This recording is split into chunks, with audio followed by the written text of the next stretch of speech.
ಎಲ್ರಿಗೂ ನಮಸ್ಕಾರ.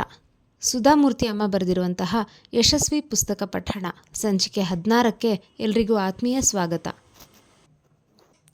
ನಾನು ಚಂದ್ರಾಬಾಯಿ. ರವಿವಾರ ಕಾರಿನಲ್ಲಿ ಸುಬ್ಬು ಒಬ್ಬನೇ ಡ್ರೈವ್ ಮಾಡುತ್ತಾ ಪುಣೆಯ ನಾಸಿಕ ಘಾಟಾದ ಬಳಿ ಬಂದಾಗ ಚಳಿಯಲ್ಲಿ ನಡುಗುತ್ತಾ ನಿಂತ ಸರಳೆಯನ್ನು ಕಂಡ. ಅವಳು ಮನೆಯಲ್ಲಿ ಗೆಳತಿಯ ಮದುವೆ ಲೋನಾವಳದಲ್ಲಿದೆ ಎಂದು ಸುಳ್ಳು ಹೇಳಿ ಕೈಚೀಲ ಹಿಡಿದು ಬಂದಿದ್ದಳು. ಕಾರಿನಲ್ಲಿ ಕುಳಿತ ಸರಳೆ ಸಂಕೋಚದ ಮುದ್ದೆಯಾಗಿದ್ದಳು. ಅವಳು ಪ್ರಥಮವಾಗಿ ಕಾರಿನಲ್ಲಿ ತರುಣನೊಡನೆ ಹೋಗುತ್ತಿದ್ದಾಳೆ. ಮಳೆಯು ಧಾರಾಕಾರವಾಗಿ ಸುರಿಯುತ್ತಿತ್ತು. ಹಸಿರು ಗಾಜಿನ ಬಳೆಗಳು ಬಾಳೆಯ ದಿಂಡಿನಂತಹ ಕೈಗಳಲ್ಲಿ ನಿನಾದ ಮಾಡುತ್ತಿದ್ದವು. ಅವಳು ಮುಡಿದ ಮಲ್ಲಿಗೆಯ ತಂಪು ಚಳಿಯ ಮಳೆಯ ವಾತಾವರಣ ಎಂಥ ಅರಸಿಕನನ್ನು ರಸಿಕನನ್ನಾಗಿ ಮಾಡುತ್ತಿತ್ತು. ಗೌರಮ್ಮ ಮಗನಿಗೆ ಮದುವೆಯಾಗಲು ಒತ್ತಾಯಿಸಿ ಅನೇಕ ಹುಡುಗಿಯರ ಫೋಟೋ ಕಳಿಸುತ್ತಿದ್ದರು. ಆದರೆ ಸರಳ 3D ಚಿತ್ರದಂತೆ ಕಾಣುತ್ತಿದ್ದಳು. ಕಾರು ಲೋನಾವಳ ತಲುಪಿತು. ಸುಬ್ಬು ಮೃದುವಾಗಿ, ಸರಳೆ, ಮಳೆ ಬಿಡುತ್ತಲೇ ಇಲ್ಲ. ಮಾತನಾಡಲು ಹೊರಗೆ ಎಲ್ಲಿಯಾದರೂ ಕುಳಿತುಕೊಂಡರೆ ತೊಯ್ದು ಹೋಗುತ್ತದೆ. ಇಲ್ಲಿಯೇ ಈ ಹೋಟೆಲ್ನಲ್ಲಿ ಕೂರೋಣವೇ? ಸರಳ ಏನೂ ಹೇಳಲಿಲ್ಲ. ಲೋನಾವಳಿಯಲ್ಲಿ ಬೇಸಿಗೆಯಲ್ಲಿ ರೂಮ್ ಸಿಗದೆ ಒದ್ದಾಡುವ ಜನಕ್ಕೆ ಮಳೆಗಾಲದಲ್ಲಿ ಬೇಕಾದಷ್ಟು ಸಿಗುತ್ತವೆ. ಯಾವುದೋ ಹಳೆಯ ಮನೆಯನ್ನು ಹಿಲ್ ಟಾಪ್ ಹೋಟೆಲ್ ಮಾಡಿದ್ದರು. ಜೊತೆಯಾಗಿ ಬಂದ ತರುಣ ತರುಣಿಯರನ್ನು ನೋಡಿ ಇದು ಸಾಮಾನ್ಯವೋ ಎಂಬಂತೆ ಚೌಕಿದಾರ ಸ್ವಾಗತಿಸಿದ. ಸುಬ್ಬರಾವ್ ಯಾವ ಭಾವನೆಯನ್ನೂ ತೋರಿಸದೇ ಇದ್ದ. ಸರಳ ಮೌನವಾಗಿದ್ದಳು. ಮಳೆಯ ಅಬ್ಬರ ನಿಮಿಷಕ್ಕೂ ಹೆಚ್ಚಾಯಿತು. ಸಿಮೆಂಟಿನ ಮೇಲ್ಛಾವಣಿಯಲ್ಲಿ ಮಳೆಯ ಧಾರೆಯ ರಭಸದ ಅಬ್ಬರ ಕೇಳಿಸುತ್ತಿತ್ತು. ಮಳೆಯು ಕೋಣೆಯೊಳಗೆ ಬರಬಾರದು ಎಂದು ಸುಬ್ಬರಾವ್ ಬಾಗಿಲು ಹಾಕಿದ. ನೀರವವಾದ ವಾತಾವರಣದಲ್ಲಿ ಬೆಂಕಿ ಉರಿಯುತ್ತಿತ್ತು. ಸರಳ ನಡುಗುತ್ತಾ ಬೆಂಕಿಯ ಮುಂದೆ ಕೈ ಚಾಚಿದಳು. ಹೆಪ್ಪುಗಟ್ಟಿದಂಥ ಮೌನ. ಸುಬ್ಬು ತನ್ನ 2 ಬಲಿಷ್ಠ ಬಾಹುಗಳಿಂದ ಸರಳೆಯನ್ನು ಬಳಸಿ, ಸರಳ, ನಾನೊಂದು ಮಾತು ಹೇಳಲೇ? ಏನು?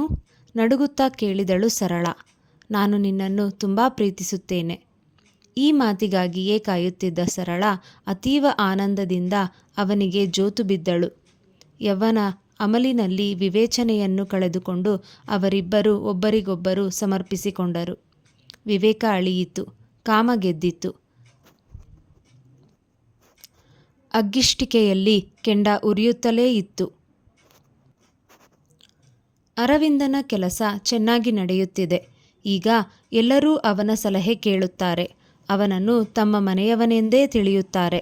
ಅವನೀಗ ಹೊಸ ತಂತ್ರಜ್ಞಾನ ಮರೆತರೂ ಅವನ ತ್ಯಾಗದ ಫಲ ಅವರ ಮುಖದಲ್ಲಿ ಕಂಡು ಅರವಿಂದ ಧನ್ಯತೆಯ ಭಾವವನ್ನು ಮನದಲ್ಲಿಯೇ ಸವಿಯುತ್ತಾನೆ. ಪರಮೇಶ್ವರನ್ ಸಹಿತ ಅರವಿಂದನಂತಹ ನಿಸ್ವಾರ್ಥಿ ಕೆಲಸಗಾರರನ್ನು ಕಂಡು ಸುಮಿತ್ರೆಗೆ ಧನ್ಯವಾದಗಳನ್ನು ಹೇಳುತ್ತಾರೆ.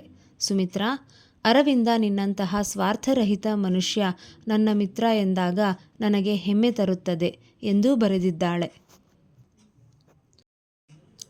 ಉತ್ತರ ನೀನು ಕಾಣ್ಲಾಗೆ ಬಾ. ಹತ್ತಿರವೇ ಇದೆಯಲ್ಲ. ನಿನ್ನ ಕೆಲಸದ 1,000ದ ಭಾಗ ನಾನು ಮಾಡುತ್ತೇನೆ. ನೋಡಿ ನನಗೆ ಗೈಡ್ ಮಾಡು ಎಂದಿದ್ದಾಳೆ. ಜಾನಕಿ, ನನಗಂತೂ ಯಾವ ಸೋಷಿಯಲ್ ಕೆಲಸ ಮಾಡಲು ಆಗುತ್ತಿಲ್ಲ. ಅರವಿಂದ, ಹಣದ ಸಹಾಯ ಬೇಕಾದಾಗ ನನಗೆ ಬರೆ. ಅದೊಂದೇ ನಾನು ನಿನಗೆ ಮಾಡಬಹುದು ಎಂದಿದ್ದಾಳೆ. ಸುಬ್ಬುವಿಗೂ ಅರವಿಂದನ ಕೆಲಸದ ಬಗ್ಗೆ ತಿಳಿದಿದೆ. ಅದನ್ನು ಅವನು ತಿರಸ್ಕಾರವಾಗಿ ನೋಡುತ್ತಾನೆ. ವೈಯಕ್ತಿಕವಾಗಿ ಅವನು ಅರವಿಂದನಿಗಿಂತ ಸಿರಿವಂತನಾಗಿದ್ದಾನೆ. ಲೋನಾವಳದಿಂದ ಬಂದ ಮೇಲೆ ಸುಬ್ಬಣ್ಣನ ಸರಳೆಯ ಮನಸ್ಥಿತಿಯ ಮೇಲೆ ಬೇರೆ ಬೇರೆ ಪರಿಣಾಮಗಳಾದವು. ಸುಬ್ಬುವಿಗೆ ಸರಳೆಯನ್ನು ಮದುವೆಯಾಗಬೇಕೆನ್ನುವ ಆಸೆಯಿದ್ದರೂ ಈ ಘಟನೆಯಿಂದ ಅದು ಬೇಗನೆ ಆದರೆ ಒಳ್ಳೆಯದು ಎನಿಸಿತು. ಅವಳಿಗೆ ಇದೊಂದು ತೀರಾ ಅನಿರೀಕ್ಷಿತ ಘಟನೆ. ಪ್ರತಿದಿನ ಹಗಲುಗನಸಿನಲ್ಲಿ ಮಗ್ನಳಾಗಿ ತಾನು ಸುಬ್ಬುವಿನ ಗೃಹಿಣಿಯಾಗಿ ಮಕ್ಕಳ ತಾಯಿಯಾಗಿ ಹಾಯಾಗಿ ಇರುವ ಪ್ರಸಂಗ ಕಾಣುತ್ತಿತ್ತು. ಮನೆಯ ಪರಿಸ್ಥಿತಿಯ ಸುಧಾರಣೆಗಾಗಿ ಅವಳು ಕೆಲಸ ಮಾಡುತ್ತಿದ್ದಳು. ಸುಬ್ಬುವಿನೊಡನೆ ಮತ್ತೆ ಹೊರಗೆ ಹೋಗುವ ಆಶೆಯಾದರೂ ಹೆದರಿಕೆಯಿಂದ ಸುಮ್ಮನಾಗುತ್ತಿದ್ದಳು. ಈ ತರಹದ ಆಶೆ ಸುಬ್ಬುವಿಗೂ ಆಗುತ್ತಿತ್ತು. ಆದ್ದರಿಂದ ಅನೇಕ ವಾರಾಂತ್ಯಗಳಲ್ಲಿ ಯಾರಿಗೂ ತಿಳಿಯದೆ ಒಂದು ದಿನದ ಟ್ರಿಪ್ ಆಗುತ್ತಿತ್ತು. ಸುಬ್ಬು ಸರಳೆಗೆ ಸೀರೆ, ಚಿನ್ನದ ಓಲೆ ತಂದಿದ್ದ. ಸರಳೆ, ಪದೇ ಪದೇ ನಮ್ಮ ಲಗ್ನ ಯಾವಾಗ? ನೀವು ಅಪ್ಪನನ್ನು ಭೇಟಿಯಾಗಲು ಯಾವಾಗ ಬರ್ತೀರಿ ಎಂದಾಗ, ಮುಂದಿನ ತಿಂಗಳು ಬೆಂಗಳೂರಿಗೆ ಹೋಗ್ತೀನಿ. ಆವಾಗ ಜಮಖಂಡಿಗೆ ಅಮ್ಮನನ್ನು ಕರೆದುಕೊಂಡು ಹೋಗ್ತೀನಿ. ಅಷ್ಟರಲ್ಲಿ ಬೊಂಬಾಯಿಯಿಂದ ತಕ್ಷಣವೇ ಬರಬೇಕು ಎಂದು ಕರೆ ಬಂದಿತ್ತು. ಸರಳ, ನಾನು ಬಾಂಬೆಯಿಂದ ಬೆಂಗಳೂರಿಗೆ ಹೋಗಿ ಬರ್ತೇನೆ. ನೀನು ಯಾರಿಗೂ ಈ ಸುದ್ದಿ ಹೇಳಬೇಡ. ನಾವು ಎಲ್ಲರಿಗೂ ಸರ್ಪ್ರೈಸ್ ಮಾಡೋಣ. ಸರಳೆ ಸಂತೋಷದಿಂದ ಬೀಗಿದಳು. ಸುಬ್ಬರಾವ್ ಅವಳಿಗೆ ಸರ್ಪ್ರೈಸ್ ಮಾಡಿದ್ದ. ನಂದಿಗ್ರಾಮಕ್ಕೆ ಈಗ ವಾರಕ್ಕೆ 2 ದಿನ ಪೋಸ್ಟ್ ಬರುತ್ತದೆ ಎಂದರೆ ಬಹಳ ಮುಂದುವರೆದ ನಾಗರಿಕತೆ. ಅರವಿಂದನಿಗೆ ಈ ವಾರ ಪೋಸ್ಟ್ ಹೊಸ ಚೈತನ್ಯವನ್ನೇ ತಂದಿದೆ. ಅದು ಸುಮಿತ್ರೆಯ ಕಾಗದವಾಗಿತ್ತು. ಭೋಪಾಲದಲ್ಲಿಯ ವಿಶ್ವವಿದ್ಯಾಲಯದಲ್ಲಿ ಅವಳ ಭಾಷಣ ಇದೆ. ಅದಕ್ಕಾಗಿ ಬರ್ತಿದ್ದಾಳೆ. ಹಾಗೆಯೇ ಅರವಿಂದನನ್ನು ಕಾಣಬಹುದೇ? ಪ್ರಾಯಶಃ ತನ್ನ ಎಲ್ಲ ಗೆಳೆಯ ಗೆಳತಿಯರಲ್ಲಿ ಸುಮಿತ್ರೆಯೇ ಮೊದಲನೆಯವಳು, ಪ್ರಾಯಶಃ ಕೊನೆಯವಳೂ ಇರಬಹುದು. ಅರವಿಂದನ ಈ ಕೆಲಸ ನೋಡಲು ರೈಲು, ಬಸ್ಸು, ನಾವೆ ನಂತರ ನಡೆದು ಬರುವವಳು. ಅರವಿಂದನ ಸಂತೋಷಕ್ಕೆ ಎಣೆಯೇ ಇಲ್ಲ. ಎಷ್ಟೇ ಕೆಲಸದ ಒತ್ತಡವಿದ್ದರೂ, ಸದಾಕಾಲ ಕೆಲಸದಲ್ಲಿ ಮಗ್ನರಾಗಿದ್ದರೂ ಇನ್ನೊಬ್ಬರ ಸ್ನೇಹ ಅತಿ ಅವಶ್ಯ. ಅದು ತನ್ನಂತೆ ಓದಿದ ತನ್ನ ಸ್ನೇಹಿತೆ ಬರುತ್ತಾಳೆಂದರೆ ಸಂತೋಷವಲ್ಲದೆ ಮತ್ತೇನು? ಭೋಪಾಲಿನ ಭಾಷಣ ಸುಮಿತ್ರಾಳಿಗೆ ಒಂದು ನೆಪ ಮಾತ್ರ. ಅವಳು PhD ನಂತರ ಜರ್ಮನಿಗೆ 1 ವರ್ಷ ಹೋಗಿದ್ದಾಳೆ. ಈಗ ತಾನು ಕಲಿತ ಇನ್ಸ್ಟಿಟ್ಯೂಟ್ನಲ್ಲಿಯೇ ಅವಳಿಗೆ ಕೆಲಸ ಸಿಕ್ಕಿದೆ. ಅರವಿಂದನನ್ನು ನೋಡಿ ಅನೇಕ ವರ್ಷ ಆಗಿರುವುದರಿಂದ ಈ ಭಾಷಣ ಮಾಡಲು ಒಪ್ಪಿದ್ದಾಳೆ. ಸುಮಿತ್ರಾಳನ್ನು ಕರೆತರಲು ಅರವಿಂದ ರೈಲು ನಿಲ್ದಾಣಕ್ಕೆ ಹೋದ. ಸುಮಿತ್ರಾ ಅವನೊಂದಿಗೆ ಮಾತನಾಡಿ ಎಷ್ಟು ವರ್ಷವಾಗಿತ್ತು? ಪತ್ರವ್ಯವಹಾರದ ಸೇತುವೆಯಿಂದ ಆತ್ಮೀಯರಾದರೂ ಎದುರಿಗೆ ಸಿಕ್ಕಾಗ ಆಗುವ ಸಂತಸವೇ ಬೇರೆ. ಅರವಿಂದನ ನಂದಿಗ್ರಾಮ ಸುಮಿತ್ರಾಳಿಗೆ ಹೊಸ ವಾತಾವರಣ. ಅವಳು ಇರಲು ಬೇರೆ ಮನೆಯನ್ನೇ ಅರವಿಂದ ಗೊತ್ತು ಮಾಡಿದ್ದ. ಅರವಿಂದನ ಅನೇಕ ಕೆಲಸಗಳನ್ನು ಸುಮಿತ್ರಾ ಉತ್ಸಾಹದಿಂದ ನೋಡುತ್ತಿದ್ದಳು. ಅವನಿಗಾಗಿ ಒಂದು ಕ್ಯಾಮರಾವನ್ನು ಸಹಿತ ಜರ್ಮನಿಯಿಂದ ತಂದಿದ್ದಳು. ಹಳ್ಳಿಯ ಶಾಂತ ವಾತಾವರಣದಲ್ಲಿ, ಅರವಿಂದನ ಪುಟ್ಟ ಪ್ರಪಂಚದಲ್ಲಿ, ಮೋಹ್ವಾ ಹೂವಿನ ಮಾದಕ ದಟ್ಟ ಪರಿಮಳದಲ್ಲಿ, ಮತ್ತೆ ಮತ್ತೆ ಅದನ್ನೇ ಆಘ್ರಾಣಿಸುವ ಪರಿಸರದಲ್ಲಿ ಸುಮಿತ್ರೆ ಮುದಗೊಂಡಳು. ಅರವಿಂದನ ಸಾನ್ನಿಧ್ಯ, ಅವನ ಶಾಂತ ಜೀವನ ಅವಳಿಗೆ ಅವ್ಯಕ್ತವಾದ ತೃಪ್ತಿ ತಂದಿತ್ತು. 2 ದಿನದ ನಂತರ ಅವಳಿಗೆ ಭೂಪಾಲ್ಗೆ ಹೋಗಿ ಭಾಷಣ ಮುಗಿಸಿ ತಿರುಗಿ ಬೆಂಗಳೂರಿಗೆ ಹೋಗುವ ಪ್ರೋಗ್ರಾಂ ನಿಶ್ಚಿತವಾಗಿತ್ತು. ಅರವಿಂದ ಅವಳನ್ನು ಬಿಡಲು ಭೋಪಾಲಕ್ಕೆ ಬಂದ. ಸುಮಿತ್ರಾ ಈಗಾಗಲೇ ತನ್ನ ಕೆಲಸದಿಂದ ವಿಜ್ಞಾನ ಪ್ರಪಂಚದಲ್ಲಿ ಪ್ರಸಿದ್ಧಳಾಗಿದ್ದಳು. ಅವಳ ಭಾಷಣ ಕೇಳಲು ವಿದ್ಯಾರ್ಥಿಗಳು ತುಂಬಿ ತುಳುಕುತ್ತಿದ್ದರು. ಅಂದು ರಾತ್ರಿ ಸಾಂಚಿಯಲ್ಲಿ ಇರಬೇಕೆಂದು ಅವಳ ಬಯಕೆ. ರಾತ್ರಿ ಸಾಂಚಿ ಸ್ತೂಪವನ್ನು ನೋಡಿ ಬೆಳಗಿನ ಟ್ರೇನ್ ಹಿಡಿಯುವುದೆಂದು ನಿರ್ಧಾರವಾಗಿತ್ತು. ಪ್ರಾಯಶಃ ಇದೇ ಕೊನೆಯ ರಾತ್ರಿ. ಅರವಿಂದ ಅತಿಥಿಗೃಹದ ಆಲದ ಮರದ ಕಟ್ಟೆಯ ಬಳಿ ಸುಮಿತ್ರೆಗೆ ಏನೋ ಹೇಳಬಯಸುತ್ತಿದ್ದ. ಚಾಂದ್ಮಲ್ರಿಗೆ ಮಗನ ಮದುವೆ ವಿಚಾರ ಮರೆತಂತೆ ಆಗಿತ್ತು. ಆದರೆ ಈಗ ಅರವಿಂದನಿಗೆ ಜೊತೆಗಾತಿ ಬೇಕು ಎನಿಸಿದ್ದು ಅಚ್ಚರಿಯಲ್ಲ. ಸುಮಿತ್ರೆಯೊಡನೆ ಕಳೆದ ದಿನಗಳಿಂದ ಈ ಬಯಕೆ ತನ್ನೊಡನೆ ಜೀವನ ಹಂಚಿಕೊಳ್ಳುವ ಸಖಿಯ ಕೊರತೆ ಎದ್ದು ಕಾಣುತ್ತಿತ್ತು. ಅವನಿಗೆ ಬೇರೆ ಯಾವ ಪರಿಚಯವೂ ಇಲ್ಲ. ಸುಮಿತ್ರಾ. ಅರವಿಂದ. ಏನು? ಸುಮಿತ್ರಾ, ನಾನು ನಿಮಗೆ ಕೇಳಿದರೆ ನಿಮಗೆ ಕೋಪ ಬರಬಹುದೋ ಅಥವಾ ಬೇಸರ ಬರಬಹುದೋ ತಿಳಿಯದು. ಆದರೂ ಅರವಿಂದ, ನೀವು ನನ್ನ ಸ್ನೇಹಿತರು. ಈ ಪೀಠಿಕೆ ಬೇಡ, ಹೇಳಿ. ನೀವು ಇಷ್ಟು ವಿದ್ಯಾವಂತರಿದ್ದು ಸುಂದರಿಯಿದ್ದು ಇನ್ನೂ ಮದುವೆ ಏಕೆ ಆಗಿಲ್ಲ? ಸಾಂಚಿಯ ಸ್ತೂಪ ಬೆಳದಿಂಗಳ ರಾತ್ರಿಯಲ್ಲಿ ಮಂದವಾದ ಬೆಳಕಿನಲ್ಲಿ ನಿಶ್ಚಲವಾಗಿ ನಿಂತಿತ್ತು. ಮುಖದ ಮೇಲೆ ವಿಷಾದದ ಅಲೆ ಸುಮಿತ್ರೆಯಲ್ಲಿ ಸುಳಿಯಿತು. ನಿಮಗೆ ನನ್ನ ಪ್ರಶ್ನೆಯಿಂದ ನೋವಾಯಿತೆ? ಕ್ಷಮಿಸಿ. ಇಲ್ಲ ಅರವಿಂದ, ಉತ್ತರಾಳ ನಂತರ ನನಗೆ ತುಂಬ ಆತ್ಮೀಯರು ಎಂದರೆ ನೀವೇ. ನಾನು ಯಾವ ಉತ್ತರ ಕೊಡಲಿ? ನನ್ನದು ಹೀನ ಜಾತಕ ಎನ್ನಲೇ ಅಥವಾ ಧೈರ್ಯವುಳ್ಳ ವೀರನನ್ನು ಕಂಡಿಲ್ಲವೆನ್ನಲೇ? ಏನಿದು ಜಾತಕ? ನನ್ನ ಜಾತಕದ ಗ್ರಹಗಳು ನನ್ನ ಪತಿ ಅಲ್ಪಾಯುಷಿ ಎಂದು ಹೇಳುತ್ತವೆ. ಗಹಗಹಿಸಿ ನಗುವ ಸರದಿ ಅರವಿಂದನದಾಗಿತ್ತು. ವಿಜ್ಞಾನಿಯಾದ ನೀವು ನಂಬುತ್ತೀರಾ? ಬಾಬರ್ ಮೊಘಲ್ ದೊರೆ ಯುದ್ಧ ಗೆಲ್ಲಲು ನಮ್ಮ ಜನರ ಜ್ಯೋತಿಷ್ಯವೇ ಕಾರಣ, ಗೊತ್ತಿಲ್ಲವೇ? ಹೇಗೆ? ಕಂಬನಿ ಒರೆಸುತ್ತಾ ಕೇಳಿದಳು ಸುಮಿತ್ರೆ.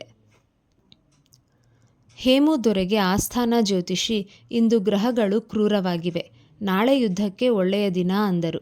ಅದಕ್ಕೆ ಹೇಮು ಯುದ್ಧ ಮಾಡಲಿಲ್ಲ. ಬಾಬರ್ ಇದನ್ನು ತಿಳಿದು ಅಂದೇ ಯುದ್ಧ ಮಾಡಿ ನಮ್ಮ ದೇಶವನ್ನು ಗುಲಾಮಗಿರಿಗೆ ತಳ್ಳಿದ. ಹೌದೇ? ಅಷ್ಟೇ ಅಲ್ಲ, ಈ ಸ್ತೂಪ ನೋಡಿರಿ. ಇದನ್ನು ಕಟ್ಟಿದಾಗ ಜ್ಯೋತಿಷಿಯರು ಇಂತಹ ದಿನ ಕಟ್ಟಿದ್ದರೆ ನೂರ್ಕಾಲ ಬಾಳುತ್ತದೆ ಎಂದರೂ ಬಾಳೀತೆ? ವೈಭವರಹಿತವಾದ ಈ ಸ್ಥಳವನ್ನು ಕೇವಲ ಪ್ರವಾಸಿಗರು ನೋಡಲು ಬರುತ್ತಾರೆ, ಮತ್ಯಾರೂ ಇಲ್ಲ. ಅರವಿಂದ್, ನೀವು ಹೇಳುವುದೂ ಸರಿ. ಆದರೆ ಎಲ್ಲರಿಗೂ ಅವರ ಪ್ರಾಣ ಪ್ರಿಯವಲ್ಲವೇ?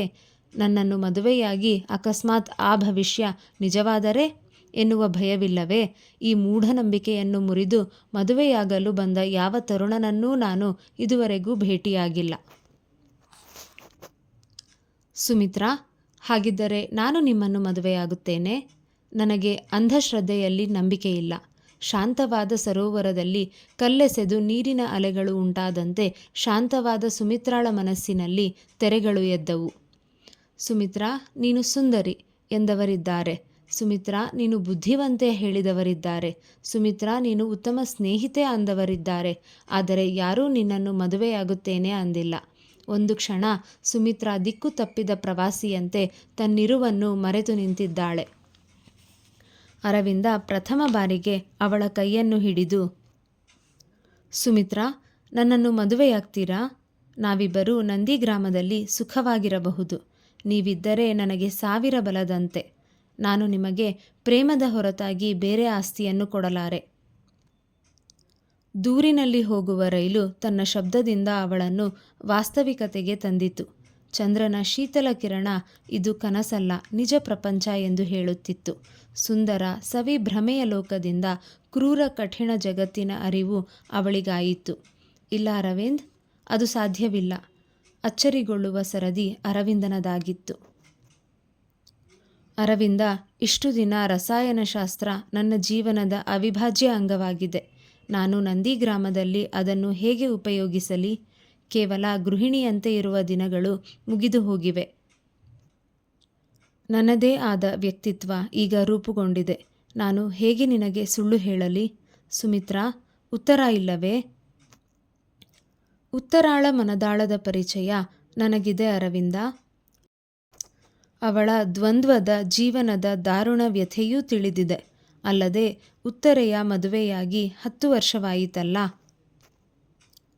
ಪ್ರಯತ್ನಪೂರ್ವಕವಾಗಿ ಸುಮಿತ್ರಾ ತನ್ನ ಕೈಗಳನ್ನು ಹಿಂದೆಗೆದುಕೊಂಡಳು. ಕಣ್ಣೀರು ತಡರಹಿತವಾಗಿ ಇಳಿದು ಬರುತ್ತಿದ್ದವು. ಅರವಿಂದ, ನನ್ನನ್ನು ಕ್ಷಮಿಸಿರಿ. ಈ ಮದುವೆಯಿಂದ ನಾವಿಬ್ಬರೂ ಸುಖವಾಗಿರುವುದಿಲ್ಲ. ಸ್ನೇಹಿತೆಯಂತೆ ನಿಮ್ಮ ಕೆಲಸ ಮೆಚ್ಚುತ್ತೇನೆ, ಹೆಮ್ಮೆ ಪಡುತ್ತೇನೆ. ಆದರೆ ಪತ್ನಿಯಾಗಿ ನಾನು ಇದನ್ನು ಒಪ್ಪದಿರಬಹುದು. ನಾಳೆ ನಮಗೆ ಮಕ್ಕಳಾದರೆ ಈ ಸಮಸ್ಯೆ ಇನ್ನೂ ಜಟಿಲವಾಗಬಹುದು. ಮಕ್ಕಳ ವಿದ್ಯಾಭ್ಯಾಸಕ್ಕಾಗಿ ಹಣ ಬೇಕಾಗುವುದು. ಇಳಿಯುತ್ತಿರುವ ವಯಸ್ಸಿನ ರೋಗಗಳಿಗೆ ಹಣ ಬೇಕಾಗಬಹುದು. ಆಗ ನಮ್ಮಿಬ್ಬರಲ್ಲಿ ಜಗಳವಾಗಬಹುದು. ನನ್ನ ಕೆಲಸದ ತೃಪ್ತಿ ಈ ಹಳ್ಳಿಯಲ್ಲಿ ಇಲ್ಲ. ನಿಮ್ಮ ಕೆಲಸದ ತೃಪ್ತಿ ನನ್ನ ಊರಿನಲ್ಲಿ ಇಲ್ಲ. ಅರವಿಂದ, ನಾವು ಸ್ನೇಹಿತರಾಗಿದ್ದೆವು. ಸ್ನೇಹಿತರಂತೆಯೇ ಅಗಲೋಣ. ಸುಮಿತ್ರಾ, ನಿಮ್ಮನ್ನು ಅರಿಯದೇ ಈ ಪ್ರಸ್ತಾಪ ಮಾಡಿದ್ದಕ್ಕೆ ಕ್ಷಮೆ ಇರಲಿ. ಇಲ್ಲ ಅರವಿಂದ, ನಾನು ನಿಮ್ಮನ್ನು ಗೌರವಿಸುತ್ತೇನೆ. ನಿಮ್ಮ ತ್ಯಾಗ ಧೈರ್ಯವನ್ನು ಮೆಚ್ಚುತ್ತೇನೆ. ನಿಮಗೆ ನನ್ನಂತಹ ಲೌಕಿಕದಲ್ಲಿ ಆಸಕ್ತಿಯುಳ್ಳ ಸಂಗಾತಿಗಿಂತ ನಿಮ್ಮ ತರಹದ ಆಕಾಂಕ್ಷೆಯುಳ್ಳ ಸಂಗಾತಿಯನ್ನು ಆರಿಸಿರಿ. ಅದರಿಂದ ನಿಮ್ಮ ಜೀವನ ಸುಗಮವಾಗುವುದು. ಹೃದಯದ ತುಮುಲದಲ್ಲಿ ಬುದ್ಧಿ ಗೆದ್ದಿದ್ದರೂ ಹೃದಯ ಅಳುತ್ತಿತ್ತು. ಅದು ಕಂಬನಿಯ ರೂಪದಲ್ಲಿ ಕೆಳಗಿಳಿದು ಬಂದಿತು. ಸುಮಿತ್ರಾ, ನಿಮ್ಮ ಜೀವನವೆಂದರೆ ಹೀಗೆಯೇ? ನಿಮ್ಮಷ್ಟು ಕಠಿಣ ಪರಿಶ್ರಮಿ, ಸ್ವಾವಲಂಬಿ ಮತ್ತು ವಾಸ್ತವಿಕತೆಯ ಅರಿವಿರುವವರು ನಮ್ಮ ಸ್ನೇಹಿತರಲ್ಲಿ ಯಾರೂ ಇಲ್ಲ. ನಿಮ್ಮನ್ನು ಯಾರು ಬಾಳ ಸಂಗಾತಿಯಾಗಿ ಮಾಡಿಕೊಳ್ಳುತ್ತಾರೋ ಅವರೇ ಸುದೈವಿ. ಅರವಿಂದ, ಪ್ರಾಯಶಃ ಆ ಸುದೈವಿಯನ್ನು ನಾನು ಭೇಟಿಯಾಗದೇ ಇರಬಹುದು. ಇಲ್ಲಿಗೆ ಈ ಸಂಚಿಕೆ ಪೂರ್ಣ. ಈಗ ಇಂದಿನ ಕಿವಿಮಾತು. ಒಬ್ಬ ವ್ಯಕ್ತಿಯ ಬಲ ಎನ್ನುವುದು ಅಡಗಿರುವುದು ಅಳಲು. ಅವರಿಗೆ ಸಾವಿರಾರು ಕಾರಣಗಳಿದ್ದರೂ ಅವರು ಆದ್ಯತೆ ಕೊಡುವುದು ನಗಲು ಮಾತ್ರ. ಧನ್ಯವಾದಗಳು. ರಾಧೇ ಕೃಷ್ಣ.